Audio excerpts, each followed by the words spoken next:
2สิ่งที่เฮ็ดให้มนุษย์เป็นทุกข์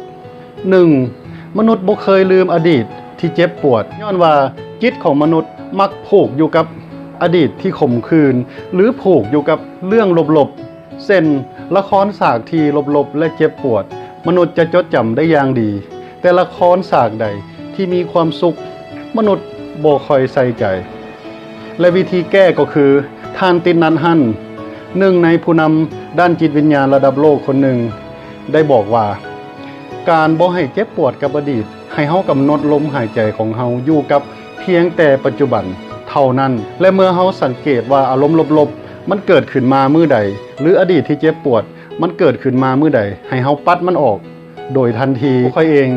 ก็ใช้เทคนิคนี้เช่นกันทุกครั้งที่ความคิดลบๆในอดีตมันตอกย้ำหลอกหลอนค่อยก็จะใช้วิธีดีดนิ้วมือตัวเองจะรู้สึกว่ามันเจ็บเพื่อเตือนสติตัวเองว่าบ่ให้คิดถึงอดีตที่ผ่านไปแล้วบ่ให้คิดถึงเรื่องลบๆอีกต่อไปมันก็ได้ผลและอีกวิธีหนึ่งที่คนสำเร็จหลายคนเฮ็ดเมื่อความคิดลบๆเข้ามาในหัวของเขาวิธีแก้ก็คือพวกเขาเฮ็ดตัวเองให้ยุ่งตลอดเวลาผ่านกิจกรรมพัฒนาตัวเองเช่นการอ่านปึ้มเฮ็ดกิจกรรมต่างๆที่สร้างสรรค์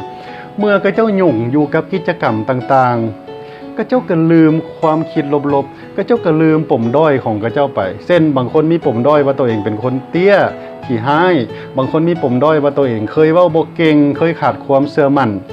เมื่อเขาเจ้า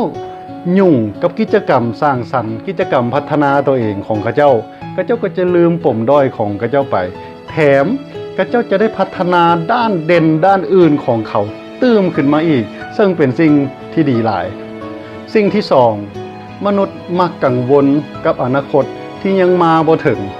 วิธีแก้ที่1ก็คือว่าคล้ายๆกับที่เว้าไปแล้วเฮ็ดตัวเองให้ยุ่งกับกิจกรรมต่างๆที่สร้างสรรค์หรือกิจกรรมที่พัฒนาตัวเองแล้วกำหนดลมหายใจอยู่กับปัจจุบันวิธีแก้ที่2ก็คือผลการวิจัยได้ยั่งยืนแล้วว่า 90% ของสิ่งต่างๆที่เฮากังวลมันบ่เกิดย้ำ90% ของสิ่งต่างๆที่เฮากังวลว่ามันจะเกิดในอนาคตมันจะบ่เกิดยกตัวอย่างว่าบางคนกังวลว่าผัวหรือเมียจะถิ่มเฮาไปกังวลว่าลูกใหญ่มาแล้วลูกจะเสียคนหรือกังวลว่าเจ้าหนี้จะมายึดบ้านกังวลว่าธุรกิจจะล่มละลายให้ท่านชื่อไว้โลดว่า 90% ของความกังวลต่างๆของท่านนั้นมันบ่เกิดยั่งยืนแล้วด้วยผลการวิจัยแต่ถ้าหากว่าท่านคิดกังวลถึงสิ่งต่างๆซ้ำๆสิ่งนั้นมันจะเกิดสมใจยกตัวอย่างว่าท่านกังวลว่าท่านจะเป็นโรคร้ายเป็นโรคมะเร็งท่านก็จะได้โรคมะเร็งสมใจถ้าท่านบ่หยุดกังวลหรือแฟนของท่านก็จะทิ่มท่านสมใจอย่าลืมว่าความคิด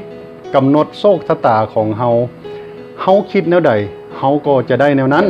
จงคิดแต่สิ่งดีๆคิดถึงแต่สิ่งที่สร้างสรรค์เมื่อโลกภายในของเฮามีแต่สิ่งดีๆคิดแต่สิ่งดีๆโลกภายนอกสถานการณ์ภายนอกของเฮามันก็จะออกมาดี